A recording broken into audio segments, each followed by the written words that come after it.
Om Namo Bhagavate Vasudevaya. Om Namo Bhagavate Vasudevaya. Om Namo Bhagavate Vasudevaya.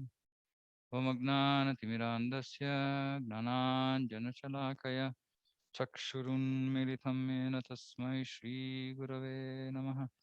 Namo Vishnupadaya Krishna Presthaya Bhutale Shrimate Bhaktivedanta Swaminiti Namine Namaste Saraswati Deve Gauravani Pracharini Nirvishesha Shunyavadi Paschatya Deshatarine Jai Shri Krishna Chaitanya Prabhu Nityananda Shri Advaita Gadadara Shiva Sadi Gaura Bhakta Vrinda Hare Krishna Krishna Krishna Hare Hare Hare Rama Rama Rama Hare Hare Hare Krishna. Welcome all to our Saturday satsang.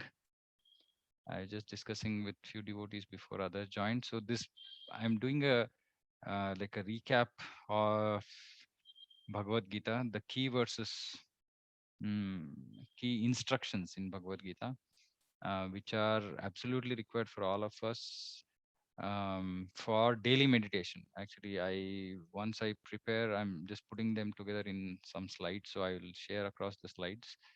So what you can do is, apart from your daily reading, you can, maybe, I don't know, some way you can put it up in front of you, so that you can read at least say 5 instructions, 10 instructions a day, and meditate on them, so that we can remember.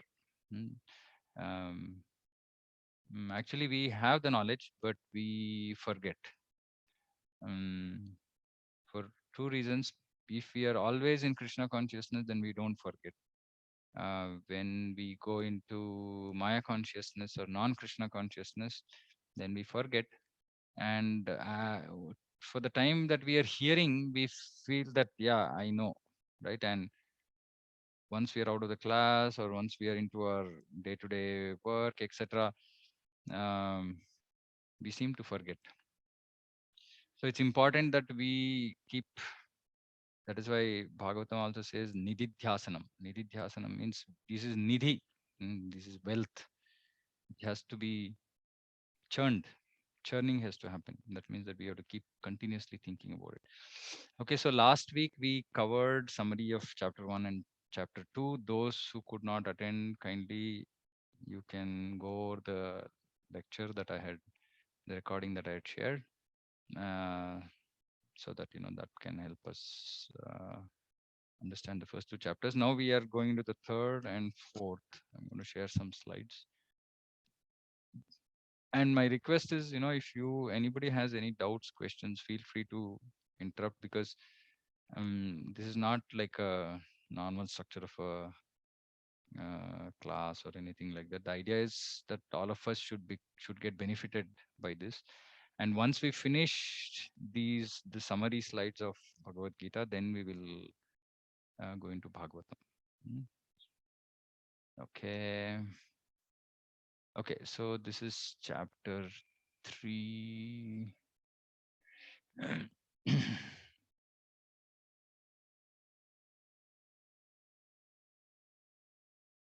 Okay, hope it's visible to all.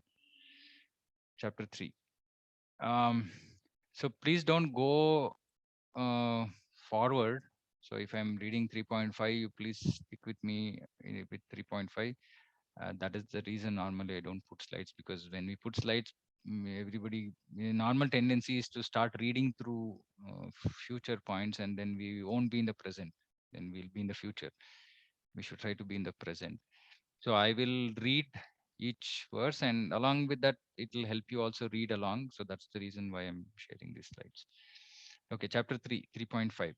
Everyone is forced to act helplessly according to the qualities he has acquired from the 3 modes of material nature.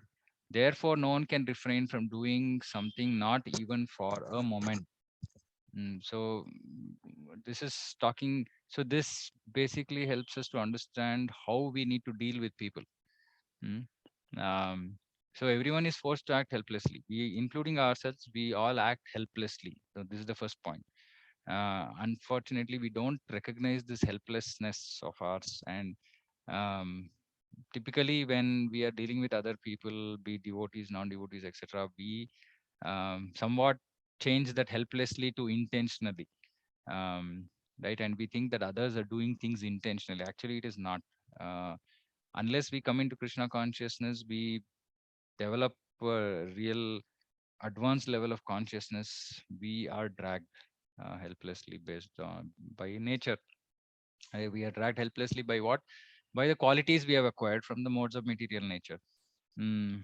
So this whole material world is made of three modes. Everything in this material world is made of three modes, which we will study in the 16th, 17th, 18th chapters. Pretty much everything and anything is governed by the governed, right? Governed means it is controlled, overseen, etc., by the three modes of material nature. The qualities also that we as human beings we have developed um, is governed by these modes of nature, which depends on our previous karma, our karma phala, our prarabdha, karma, etc. Right? So prarabdha is basically whatever karma phala that we have to enjoy or suffer in this life based on that, our time of birth, place of birth, etc., etc., and the qualities that we would have that we have is determined by these modes. So, and we are driven by these modes. We all know about this, but we have to recognize this even in our dealings with other people. Mm, right? So we are forced to act helplessly. So no one can refrain from doing something, not even for a moment.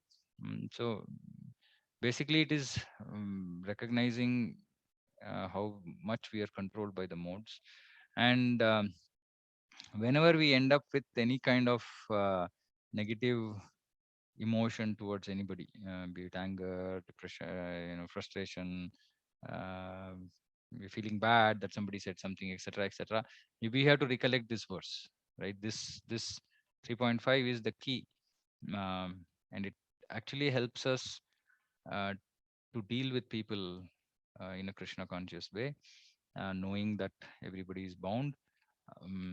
And one of the important things that comes out of this as practical application, as we keep applying this on a day-to-day basis, we understand that we should stop expecting from people. And this expectation is the root cause for suffering in this material world. Uh, I mean, yeah, primarily material expectations, but post that also even spiritual expectations sometimes results in suffering. So spiritual desires are good, expectations are not good. Mm. So this is a big, there's a big difference. So we should desire, but not that, okay, this has to happen by now, this time. We are not in control. Krishna is in control. We should desire spiritually also. Materially, no, we should not desire materially. We should not have material expectations. Uh, and when I'm talking about expectations, it's mostly about how we expect other people to behave, or how how they should do things, not do things. Bhagavatam very interestingly says that we should not get bound by the good and bad of this world. Meaning that we see, okay, this is good, okay, this person has done well, this is not good, because we are judging materially on the platform of dualities, and we end up getting caught up in that evaluation of good and bad, and which is not Krishna conscious, which is mode conscious, you can call material mode consciousness. So idea is that we recognize this, that everything is under the control of modes. While we might want to think that we are not in the control of the modes, but unfortunately, at least I can talk about myself very clearly. I am. So that consciousness has to be there, and knowing that I'm under the control of the modes, taking shelter of Krishna is very, very important. So this is 3.5.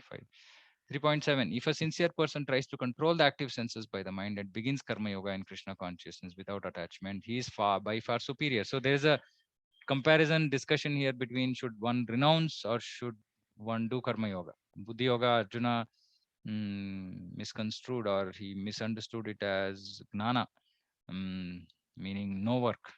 Mm. So Krishna says no. That's why he says nobody can refrain from doing anything even for a moment. So there's no question of no work, but one should do work. But the important thing is we should do work in Krishna consciousness, right? So third and fifth chapters will highlight a lot on how we should work. So we should work in Krishna consciousness without attachment, without attachment for the work itself, for the result of the work, etc., etc. All kinds of attachment have to be given up. So once having given up attachment to work, we just do work as a matter of duty. And here Krishna is also saying sincere person. So this is very important. Prabhupada has multiple times emphasized this sincerity and seriousness. These are the two basic, very important qualifications for one to make progress in Krishna consciousness. So we have to be sincere. It's not that we are trying to do something to please somebody or to impress upon somebody. No, it's for pleasing Krishna. That's it, right? And Krishna obviously knows our heart, so we cannot cheat him. So a person should be sincere. That means that I'm not trying to do this for showing off to anybody, but I am trying to please Krishna. So he says that one has to try to control active senses by the mind. Um, of course, then one might ask, then subsequently Arjuna also says, okay, mind is so powerful, we can't control, what should we do? So here, in this context, the important thing is about being guided by Karma Yoga in this context. So the mind will get guided by Karma Yoga, principles of Karma Yoga, and thereby the senses are controlled. I mean, this is basically Varnashrama, in other words. By practicing Varnashrama Dharma, we can control senses, because Varnashrama Dharma historically basically meant tons of rules. Left, right, and center, there are rules in Varnashrama, traditional Varnashrama. So one who engages in Ashrama Dharma, Varna Dharma, in Ashrama Dharma, Varna Dharma means it is Krishna conscious, because Krishna has created this system. Um, and no attachment. These were all basic things that people knew in the past. So when they're engaging in Varnashrama Dharma, automatically mind is controlled. Mind is guided by the rules and regulations and Vidhi Nished. And so mind can control the active senses, even though senses are jumping up and down, because mind is guided by Varnashrama Dharma. Persons used to follow. They used to live a very controlled life. Hmm? And Krishna is saying, so this is far superior. This is far superior compared to what? Definitely artificial renunciation. And it is also superior to simple karma, which basically means vikarma in Kali Yuga, right? Which is completely with attachment, with no sense of right or wrong. It is superior to that as well. Mm. It is superior to, that is the lowest vikarma. It is superior to even karma tyaga, karma sannyasa. Karma yoga is, of course, at a high level, everybody has to come to bhakti yoga. But uh, Arjuna was a Kshatriya. He would have fought irrespective. So Krishna is telling Arjuna, you have to do karma yoga. And this is true for most grihastas. Um, grihastas have to work, because otherwise, yeah, I mean, unless we are as surrendered a soul as Srivas Thakur, who said, if 3 days, if my family doesn't get maintenance, all of us will drown ourselves in Ganga. And Chaitanya Mahaprabhu says, Lakshmi Devi, maybe there might be a situation where she might have to go without opulence, but your family will not go without food. So we are not that level. So we will have to work. We have to take care of our family, but we have to work in this consciousness of working in Krishna consciousness. Like today, I met one devotee who was saying, I'm not able to be Krishna conscious. I'm spending 12 hours at work. He's a jeweler. So I was telling him, saying that why don't you just create a small altar in your jewelry shop, and first of all, you will be Krishna conscious, because you're, set up an altar. Then, you're looking at Radha Krishna, Prabhupada. Then you light lamp, you agarbati. I also said, through your work, you get customers. At the end of your business, you give them Bhagavad Gita or some book. Mm. So through our work, we should try to become Krishna conscious. That is the whole idea. So here Krishna is saying, be sincere, do your work, follow rules and regulations, don't be attached, and be in Krishna conscious, and that is by far superior than taking sannyas. Okay, this is non-Vaishnava sannyas here. Okay. Oh, I have a question. Yeah, Um, so why Krishna did not say that a sincere person tries to control the active senses by intelligence? Because intelligence is superior to mind, right? yeah. I mean that is actually understood in the sense that why mind is emphasized more is mind is a misbehaving entity. Mm, Actually, if mind is under control means mostly based on intelligence only, right? Because intelligence controls mind. Mm.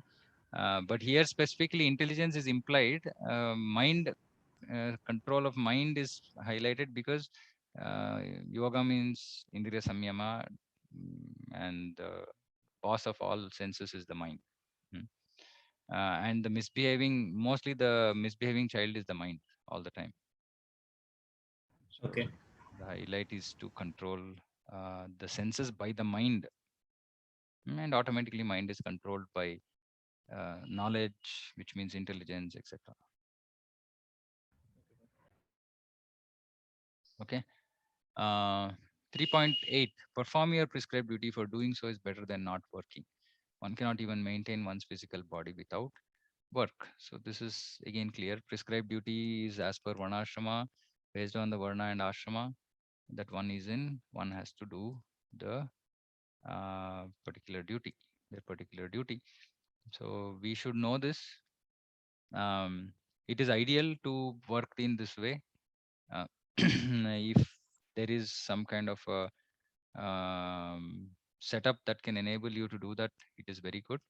Um, Otherwise, so the problem with this is otherwise we end up in what is called a job dissatisfaction, frustration, Monday morning blues. All this is because of this, because we are actually not engaged in our prescribed duty. Prescribed duty is aligned with our nature, with the nature that we have acquired from the modes. Um, and when we are not doing it, the best thing, like Anup Prabhu was saying the other day, is to actually try and contribute as much as possible in Krishna's service in terms of your Lakshmi. So then the reason, motivation for you to kind of work will be the money that you're earning, which is now being directly used in the service of Krishna. It's a very noble thought, very ideal way of working. Is to try and engage as much Lakshmi as possible, money as possible in the service of Krishna. Um, um, that is the other way by which the work gets purified. Otherwise, ideal is to engage in prescribed duty as per our Varna and Ashrama. Then, of course, multiple questions. It's too late in the day for us to go, reinvent the wheel, go figure out whatever nature is, then find the appropriate kind of job, etc., etc. So, yeah, better than becoming job conscious is to become Krishna conscious. So use money in Krishna consciousness, and if opportunity is there, then you make the choice. So, for example, mm, one who is in Brahminical nature cannot do sales. mm. If somebody like that with that nature is in sales, then he's going to have a tough time, right? So, mm, and of course, we are not saying he or she, because she doesn't have a question of doing any sales. She is Stri Dharma. Um, Most critical part of the cultural management of the society is done by Stri. So here we are mainly talking about Purusha Dharma. um, yeah, so it's good to kind of get aligned, because otherwise day in day out is going to is will be misery for that person.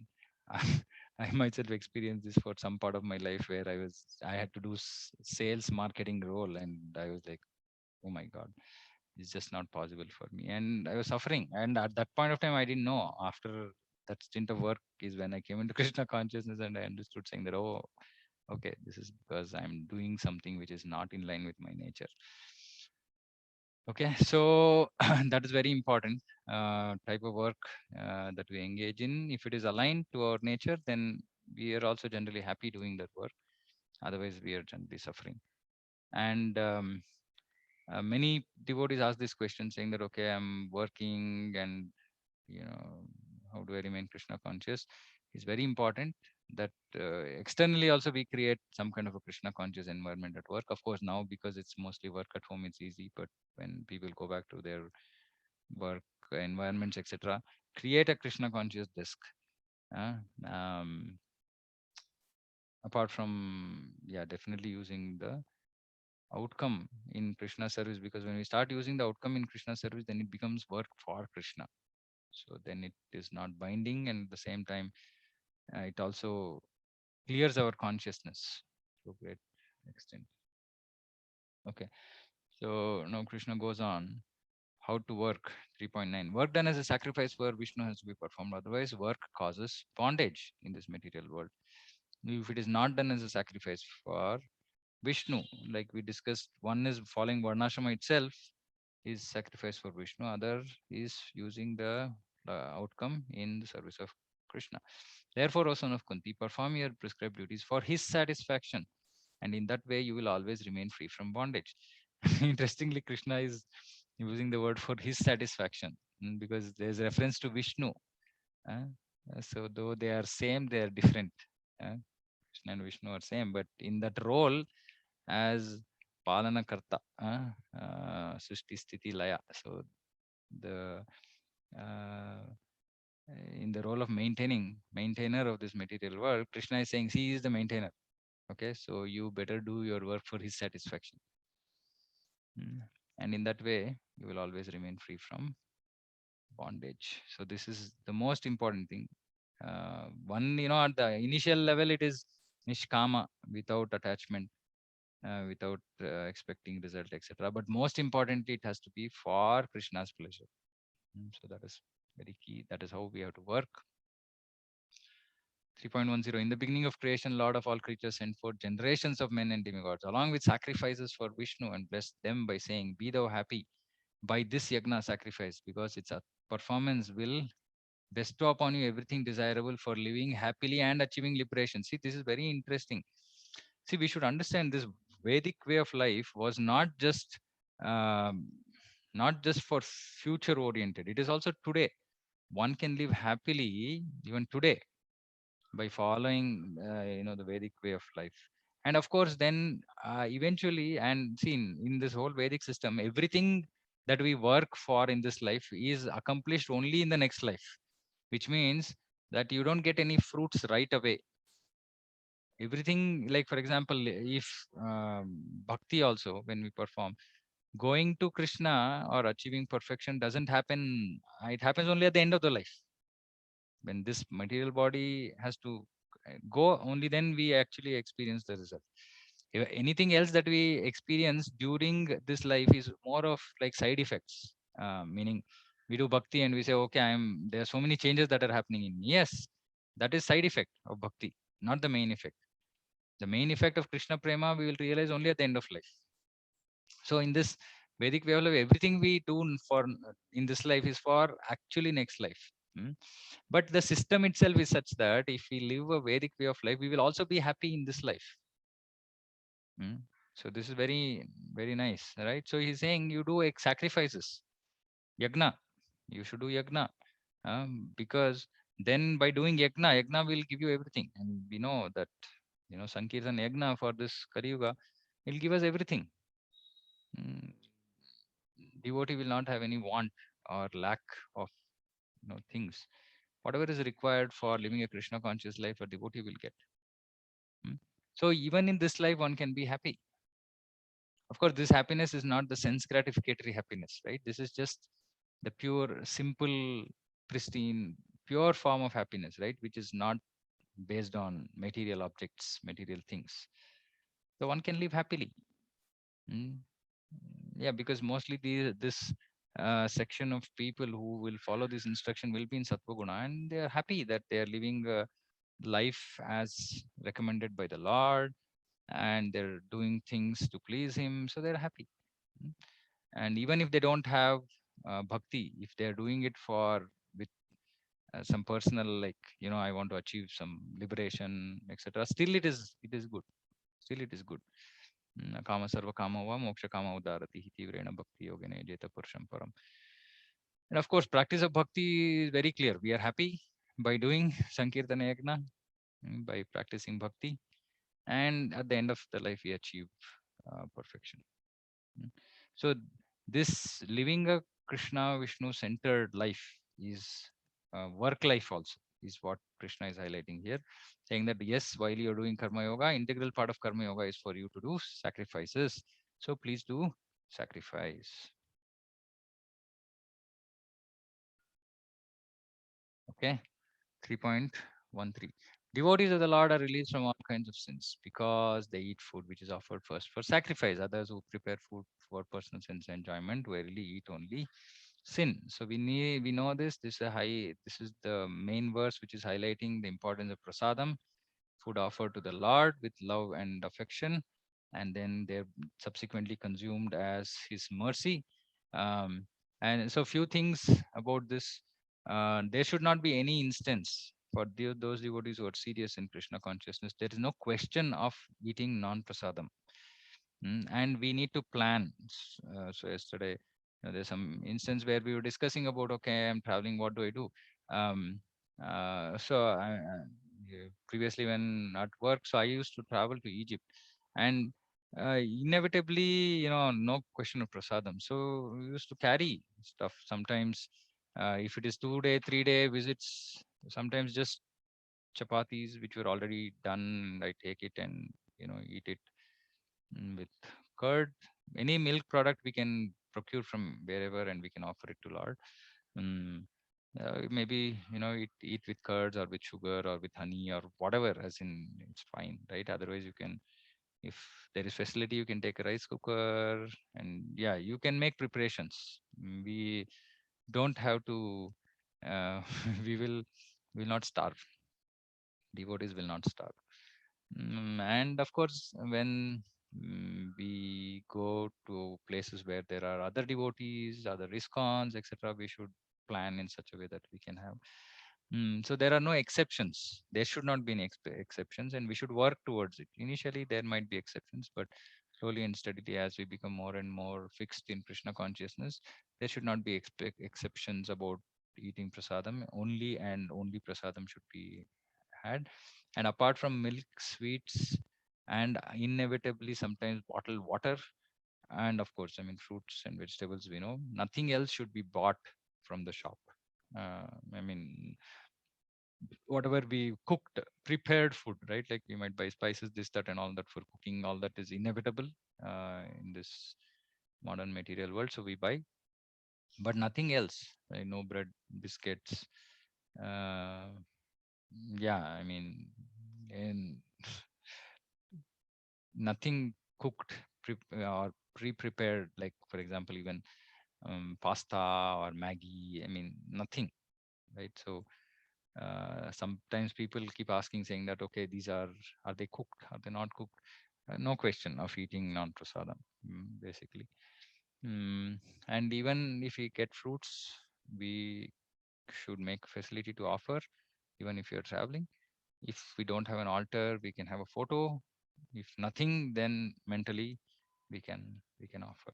But it's not difficult to make an arrangement to carry a small photo with us, pocket photo. And yeah, we might not have a bell. That's okay. We can do Manasik bell. As far as possible, we should try to adhere to these things. Because not eating prasadam means sin. The only exception is dham,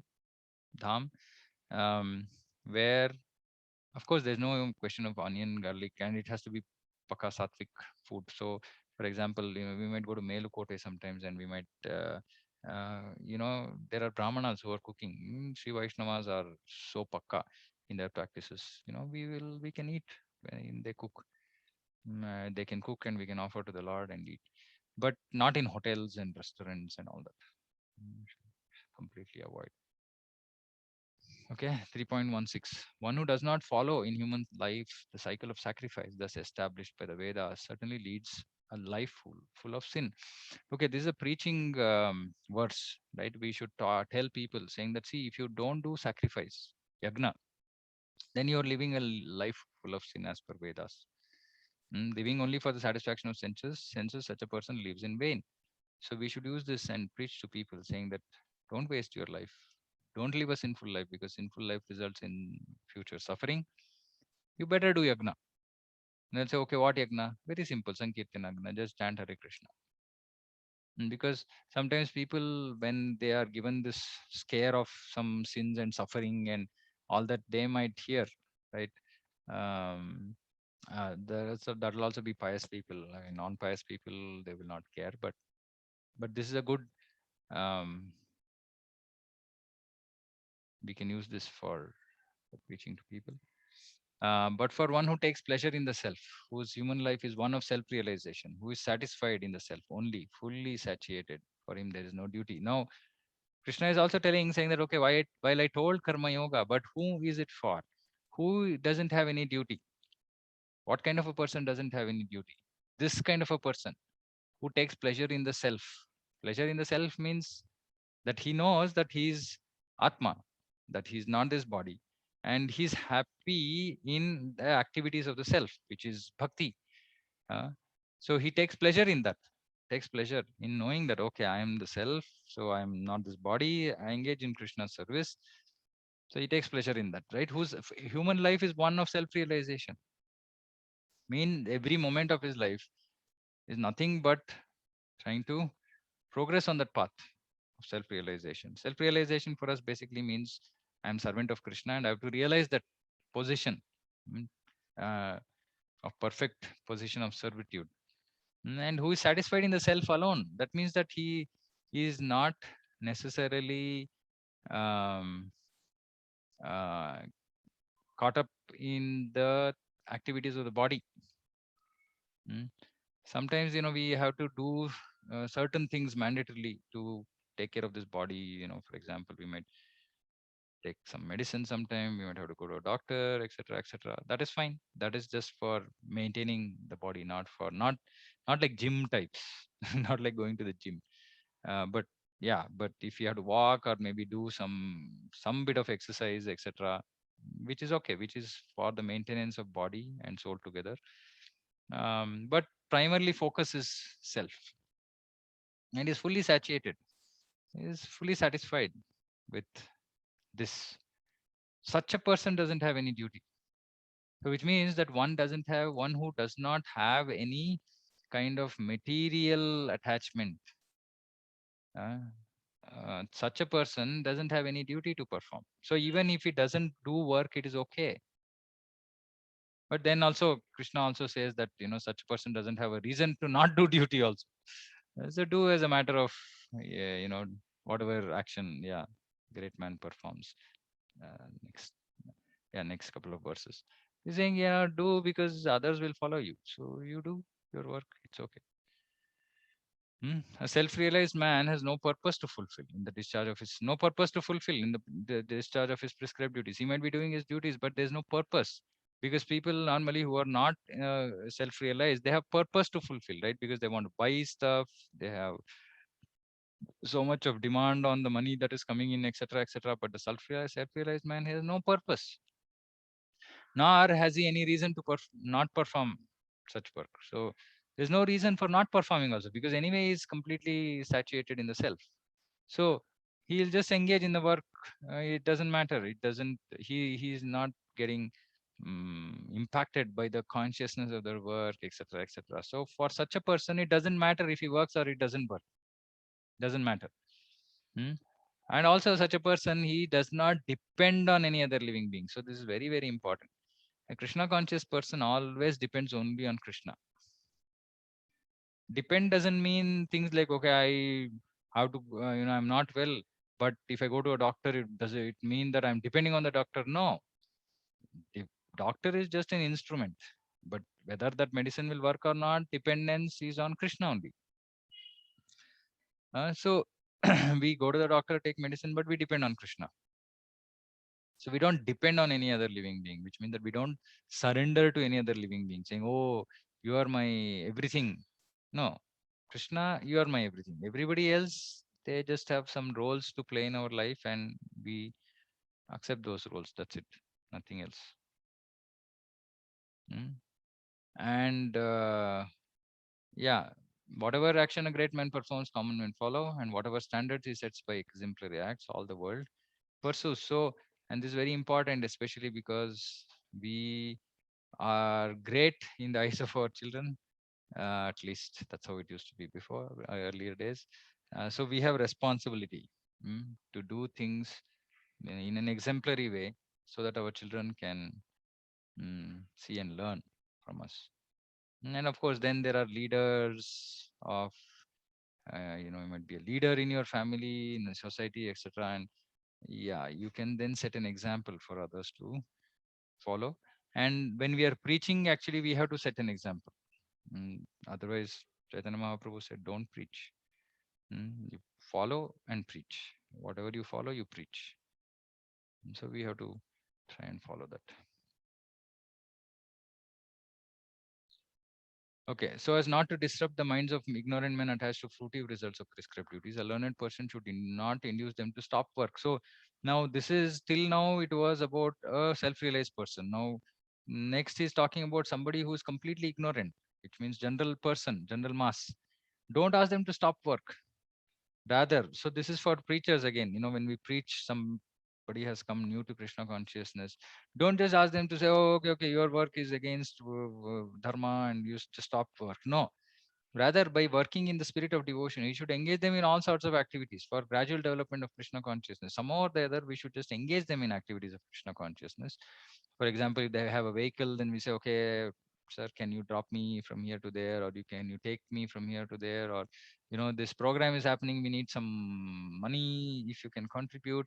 So somehow just engage them in all sorts of activities, purify their work by using the results of their work in Krishna service, and not just going and asking them, no, no, no, this is bad, this is not approved by Shastra, stop work. No, we don't do that. Krishna is very clearly saying that we somehow or the other engage them in all sorts of activities for progressing in Krishna consciousness. That is the whole idea.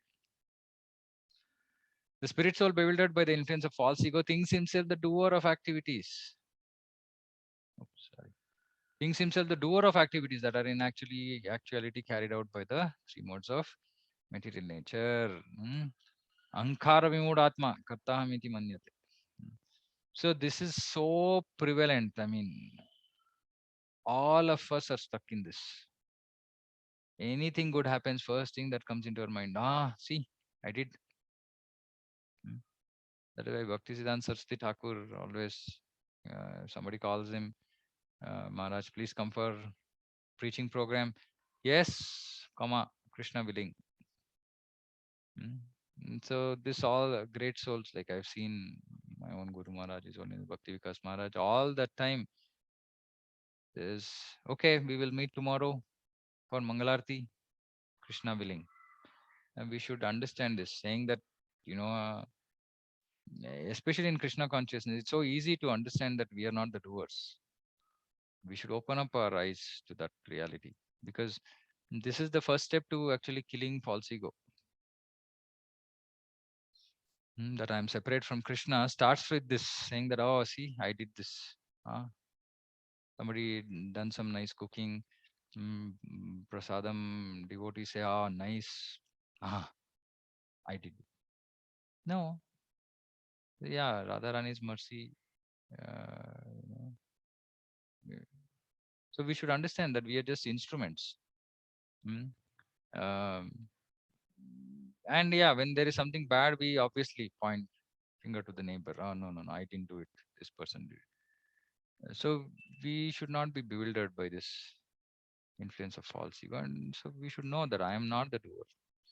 I'm not the doer. Everything is being carried out by modes of nature. I only desire. So the desire has to be pure. When the desire is pure, the action also becomes pure. Because the activities itself directly we may or may not be able to control, because sometimes it is coming from past karma phala. And but we should desire not to engage in bad activities. But anyway, I mean, more important direct application here is, when something good happens from us, we understand that I am not the doer. Mm. One who is in knowledge of the absolute truth, O mighty arm, does not engage himself in the senses and sense gratification. This is so important. One who is in knowledge of the absolute truth. He does not engage himself in the senses and sense gratification, knowing well the differences between work in devotion and work for fruitive results. So he knows work for fruitive results means for sense gratification. So he is not engaging. He doesn't want to engage himself in sense gratification.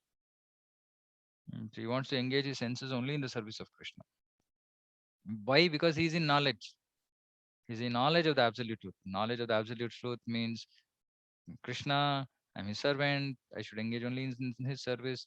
This desire to gratify myself independent of Krishna is what has brought me to this miserable material world, and I'm continuously suffering here. So this must be there in the back of our mind. Whenever any thought of sense gratification comes, first we should understand this is the cause for my misery. I don't want to engage in the sense gratification again. Mm. But initially, we might not have the strength to overcome this. Then, as and how we hear more about this topic and understand that this is the reason for all our suffering.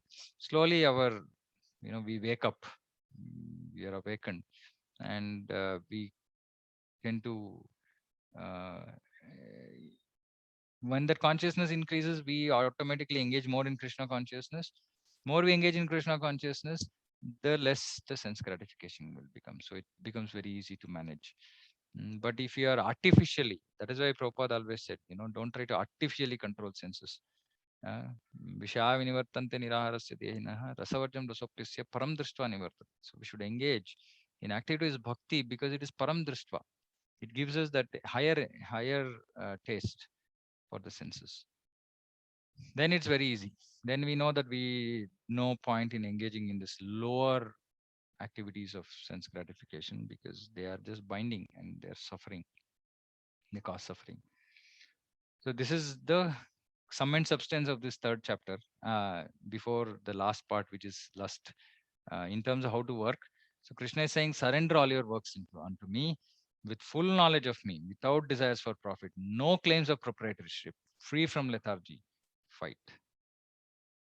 This is how we have to, so if from this whole chapter, if you want to write one verse on your on your desk or wherever you want to print one verse, this is the verse, encapsulates everything. Surrendering all works unto me, which means that everything that we do should be done for the pleasure of Krishna. Either the work itself or the result should be engaged in the service of Krishna. That way we surrender our works to him, which means that we are not working for our sense gratification. Mm. That is the meaning of surrender. That means that we work the way he wants us to work. With full knowledge of me, in all circumstances, we should be aware of our position, Krishna's position. We should be in full knowledge without desires for profit, for personal profit, right? If it is something for Guru and Krishna, then it's okay. We can desire with no claims for proprietorship. Ishavasya idam sarvam. Everything is his. Everything is controlled by him. I'm just the maintainer. So not this is mine, this is yours. No proprietorship business. Free from lethargy. Oh, if nothing is mine, if everything is okay, then let him only do. No. I am the one who is the servant. I have to serve. So I work. But I have to do it free from lethargy. No laziness. Okay, and it is far better to discharge one's prescribed duties even though faultily than another's duties perfectly. So this is very important. We sometimes look at somebody else and say, okay, I want to do this person's work. No, for whatever various reasons, maybe there's more money in that, more name, la puja pratishtha, I don't know, whatever be the reasons. But we should know what our nature is and we should stick to our nature, work according to our nature. um, Again, this is the same thing connected with job satisfaction, or that aligning ourselves, our work, to our nature. Hmm? Okay. Okay, so the last part of chapter 3, Krishna is saying that what is this which actually by which we are forced to act, because Krishna said one is forced to act helplessly. So Arjuna's question, and Krishna is saying it is lust only, Arjuna. Lust, which is kama, which is desire for sense gratification. Uh, that is the cause, mm, which and that is born from in contact, born of contact with mode of passion, mm, and then because of ignorance, then later it gets transformed into wrath, and this is the all devouring sinful enemy of this world. So it is lust only which will destroy us completely, mm, because lust is never satisfied. It burns like fire. Some people might think, oh, no, no, no, for few more days I will enjoy like this, then I will give up. No way that can happen. Of course, I mean, complete exhaustion when it happens, it will happen. But it's not like, okay, another dosal I will be like this. Then third year I will be like become sadhu. Well, that's not possible. Mm. Uh, so this is it's like adding fuel, right, to fire. It will only burn. Mm. So Krishna gives the solution in the very beginning. So very beginning has two implications. One is from very early life, especially for children. We should give this from the very beginning of life. Or the other very beginning is as soon as lust starts in the mind, some thought of sense gratification comes, very beginning we should curb. We should curb. We should say, okay, this is not good. And Krishna is saying in the next verse how curb this great symbol of lust by regulating the senses. Regulate the senses and you slay this destroyer of knowledge and self-realization, because lust destroys knowledge and self-realization. Mm. So this regulating the senses is important, right? Regulate. So that is why we have this four regulative principles, right, which are regulating our senses. So there are some regulations that are required, because without that we will be animals. Um, but more important point here is that we should curb lust. How? Knowing oneself to be transcendental to the material senses. So Krishna then tells, saying that, about the senses, the mind, about the mind is intelligence, about the intelligence, false ego, about the false ego is you, soul. So knowing oneself to be transcendental to all this senses, mind, intelligence, one should steady the mind by deliberate spiritual intelligence. So spiritual intelligence means intelligence which is based on Krishna consciousness. Um, and thus by spiritual strength. So there are two meanings here. One is the knowledge itself is strength. Knowing that I am Krishna's servant is itself strength. The other is by our sadhana also we develop spiritual strength. Hmm. So by this we should conquer this lust. We should not succumb to lust. Hmm. So this is the most important thing. Actually, if we can curb lust, sense gratification, then um, we are on our path for achieving self-realization. Hmm. So this is very, very important. So if we live life as per karma yoga, which means that follow the system uh, without attachment for the satisfaction of Krishna, and parallelly also control this lust by spiritual strength, spiritual intelligence, for which we need to have been the right kind of association, seek guidance from the right kind of devotees at the right time. Very importantly, at the right time, timing is very important when it comes to lust. We don't give it a long rope. Very beginning. That is why Krishna is saying, as soon as you see that the foot of the snake is up, you have to beat it down. And so we seek guidance, association in time, so that we don't get run over by this lust. Okay, so this is the summary of chapter 3. Unfortunately, we couldn't go into chapter 4, but I think we'll do chapter 4 next week. Okay, so next we'll go into chapter 4. So I'll stop here. Unless anybody has any questions, clarifications, we can discuss.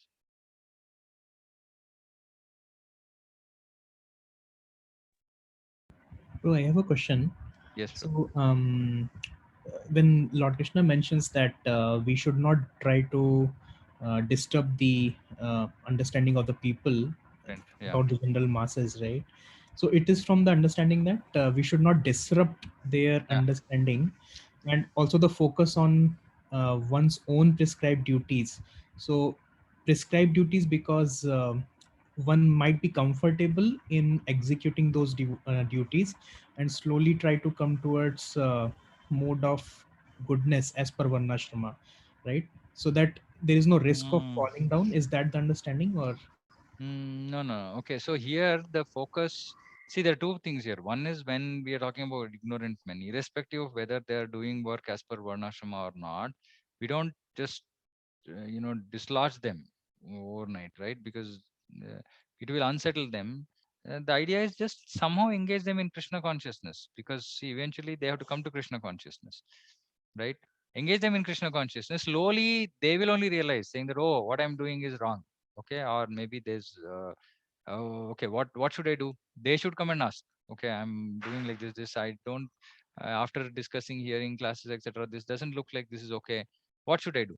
So when somebody comes asking like that, then we give them direction, but we don't unnecessarily disrupt them. Now the second point that you made about see, varnashrama doesn't actually focus on moving people from lower modes to higher modes, not in one life. Right, because that is possible only in bhakti. uh, uh, but Varnashrama, the idea was that whatever Varna you are in, you throughout your life, you will stick to that Varna and Ashrama. Of course, Ashrama changes, but you stick to that Varna in Grihastha Ashrama, then of course, Vanaprastha Sannyas. And you do it properly as outlined. And by following those rules and regulations, you would have made progress. You would have made progress so that in the next life, you might transcend and move to a different Varna, etc. Right? But Varnashrama doesn't necessarily have any focus on moving people to goodness or anything like that, because all Varnas are important. Otherwise, how will society run? But in like a Vaishnava society, we want to move towards goodness. Um, Eventually, we want to move towards goodness. But then, like Kapil Dev in Bhagavatam, he outlined saying that bhakti is also performed in the modes. So when we are in caught up in the modes, we also do bhakti in those modes, which is okay initially till we transcend these modes. Traigunya Vishaveda, Nistraigunya Bhavarjan. But that is possible only on the platform of bhakti, not necessarily on the Varnashrama platform. okay, yeah. Okay. Sham Prabhu, you had anything? You had unmuted yourself. Yes, Prabhu. So Yeah. practically, how someone like Grihastha who is working somewhere, Mhm. practically how we should develop Krishna consciousness. Yeah. So two things, right? One is, like I said, in the work environment, as much as possible, we should try to create Krishna conscious environment. Like, I mean, I will just, because I don't know, each and every person's work environment might be different. So I will give an example from like what I used to do, which helped me a lot. First is I used to go wearing tilak to office, irrespective what meeting it is, external, internal. uh, Initially people were like a bit shocked, but then they realized saying, okay, this person is different, he wants to do things differently. And then food. Okay, you're a meeting, you're gone. So make sure that people, that prasadam used to get organized. So everybody will be eating with their own stuff, and yeah, you are asking me a question because you want to teach me. I No, can no. see I I want can to see actually. Bhagavad Gita I there want to also. say whether I'm moving towards the same path or Okay, still I have to yeah. correct. So very clearly, right? Create as much Krishna conscious environment at work as possible, right? People should know that we are a devotee, right? Number one. And our behavior, the way we deal with people also should be very clear. It should be coming out. It's not like, sometimes people used to tell Prabhupada, should we follow you? What is there in your books, or should we follow your devotees, right? No, whatever. So we should live like a devotee, clearly, in the way we deal with people, and make the environment as Krishna conscious as possible, so that Krishna remains in our consciousness. Yeah, we might be doing work, discussing with people. I used to have this challenge because, senior position. Then I used to talk to people, and sometimes, we have to get work done, right? We might maybe show some kind of anger at somebody, or but that should all be external. We should not get caught up in any of these emotions. We should not get caught up in any of our work pressures. We should okay, something not happening, you just say, okay, Krishna is not willing, so it's not happening. I did my effort, I put my effort, and that's it. Somebody did some mistake, saying, oh, why did you do like this? Blah blah blah blah blah. No, okay, fine. I mean, but we should tell them, because otherwise they'll think, okay, this boss is very easy, I will do whatever nonsense. So, like Narada Muni used to say that, tell that snake. Snake became a devotee. Narada Muni, next time he meets snake, is complaining, saying that, all these kids are all hitting me. Narada Muni said, no, just you show your fang. That's it. Don't do anything. You should scare them. So they should know, okay, this is your role. This is my role. Awareness is there, but every interaction, every opportunity, Krishna consciousness has to be there, saying that, okay, I am servant of Krishna. We might not come to the platform of looking at others and saying they are also servants of Krishna. That might take some time, but at least we know Jiva Himsa we should not do. So we try to treat everybody nicely, but we also parallelly do our duty. And by doing this itself, we will be Krishna conscious. And I also used to, generally I used to keep photos as well on my table. So if somebody comes, they will see and ask, okay, who's this? And yeah, like if possible, you can do preaching if possible. Like a few, there are few devotees from my office who also join. We can try that. So the whole point is that we don't feel ourselves like a karmi. We should not feel ourselves like a karmi.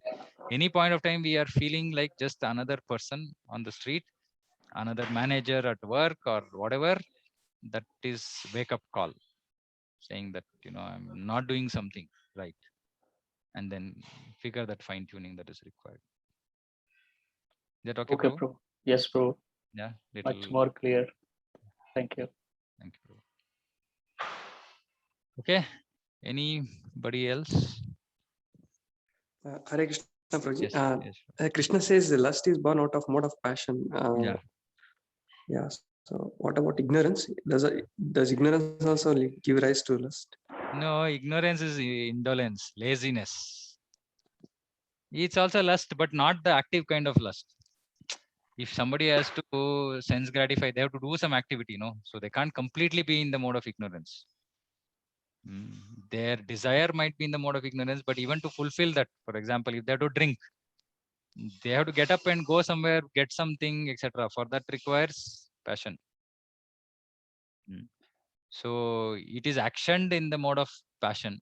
It might be desired maybe in passion or in ignorance, or even goodness for that matter. If not pure goodness, then people do it for their own sense gratification, which is nothing but lust.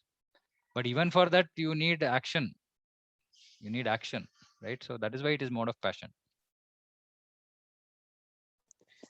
Oh, okay, yeah. And so, yeah, the 3.41 or 42, so Krishna is telling in the very beginning itself, control this lust by regulating the senses. Yeah. You mentioned if there is a thought of sense gratification, quickly we should control it. So by regulating the senses yeah. quickly. Yeah. So one is there is regulating the senses is one is regulative principles itself. Now this regulative principles can be 4, can be 40, right? It depends on what we are strictly trying to follow. Of course, basic is 4, but the other things also, that is why Tivra Bhakti, when we are doing Tivra Bhakti, the rules themselves will control us. Why we are following these rules? So for example, like not eating non-prasadam, why it is important? It is important because Krishna will be pleased. So our rule is not so much about a principle that I have to follow this, otherwise I will be punished or anything like that. It is like I have to follow this rule because by following this rule, Krishna is pleased. So like this, when we increase the number of rules, for example, right? Like I don't eat non-prasadam, I don't watch TV, I don't mingle with non-devotees. We can increase the rules, right? And the more we adhere to these rules, the more easy it will be for us to practice Krishna consciousness. But there will be some which are deep-rooted vasanas from previous lives, which might be very disturbing anarthas that are there. For those, we might fail. We might not be able to curb. That is where association is important. Gradual development of spiritual strength by strong sadhana. Gradually, it will help us. When the higher taste develops, the lower taste will go. But that might take time. That is why all of us go through anartha nivritti as a stage in bhakti. Is that Okay, okay? Prince. Yes, Prince. Thank you. Okay. Okay. So anything else? Okay. So the idea is to finish these, summaries, and then we will go into Bhagavatam. This will also be useful, I think. I mean, it has helped me multiple times in the past when I went through these kind of summary studies myself. So I hope it will help all of you as well. And yeah, when I'm speaking, it will help me also as I'm speaking, because we preach first to ourselves before we preach to others. Okay. Anything else, or should we conclude? Okay. Vanchakalpatarubhyascha kripa sindhubhyo cha patitanam pavanebhyo vaishnavebhyo namo namaha samaveta gaurabhakti jai Srila Prabhupada ki jai. Hare Krishna.